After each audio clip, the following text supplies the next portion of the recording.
Allez,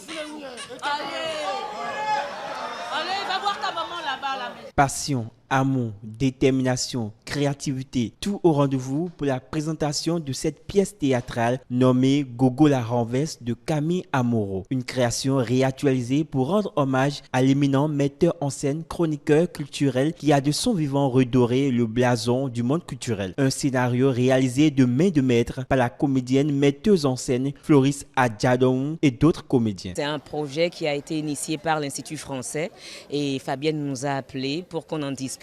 Et une fois qu'on a été là, et bien voilà, elle nous a dit bon mais qui fait quoi?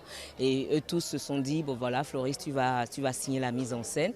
Et moi c'est vrai, je connaissais un peu Camille, j'avais beaucoup travaillé avec lui et tout, donc tout de suite je me suis dit pourquoi pas le Salamé, c'est un style qui me plaît bien. Donc j'ai lu Gogo la renverse et j'ai eu mon approche de mise en scène. Pour moi, Gogo la renverse, c'est pas une histoire qui a un début, des péripéties et puis une fin. C'est un patchwork. Donc j'ai axé ma mise en scène sur l'idée de patchwork, c'est-à-dire d'une succession de photos, d'une succession d'images. Et c'est ce que vous avez vu. Il a écrit l'œuvre il y a longtemps, donc évidemment pour l'amener aux audio-théâtres, il faut l'adapter. Donc il y a eu notre part d'adaptation qui est faite. Et donc voilà, donc il y a eu de l'actualité comme le veut le Salamé. Le Salamé traite des faits actuels, donc il y a eu ça. Les participants se réjouissent de la présentation faite de cette pièce théâtrale et espèrent revivre ce moment. J'ai été subjugué, j'ai été emporté par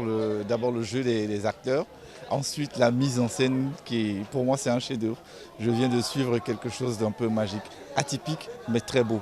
J'ai vraiment apprécié la mise en scène et tout ce qui a été la scénographie, tout ce qui a été fait, l'implication, la volonté de chaque acteur et dans la production m'a vraiment impacté et personnellement m'a touché dans ce sens que j'ai vu le monde théâtral, l'univers autrement et que j'apprécierais à venir les prochaines fois pour suivre plus de ces pièces comme ça. L'artiste ne meurt jamais, dit-on. Vivement que ses œuvres continuent de marquer les générations futures.